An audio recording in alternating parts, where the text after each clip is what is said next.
Un flic désabusé qui met les pieds dans une enquête qui a aucune logique. Un monstre qui dévore tout le monde. Sous des fonds d'expériences gouvernementales bizarres, chelous, inspirés de faits réels, on dira pas lesquels. Ça commence à faire beaucoup là, non? Ils vont donc imaginer Montauk, qui est une mini-série pensée comme un film, mais toutes les chaînes leur ferment la porte. 10 refus, 15 refus, 20 refus. Il faut croire que le portail de la nostalgie n'est pas ouvert pour tout le monde. Les chaînes qui les refusent ont des commentaires du style: si vous voulez faire un truc avec des enfants, il faut que ce soit un programme pour les enfants, ou concentrez-vous plutôt sur l'histoire avec le flic et virez les gosses parce qu'on s'en fout des gosses. Finalement, que des commentaires très pertinents au vu de l'avenir, hein, ça n'intéresserait personne de toute manière.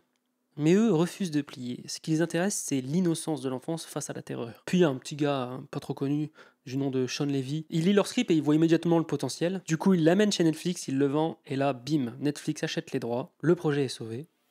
Le projet est renommé Stranger Things.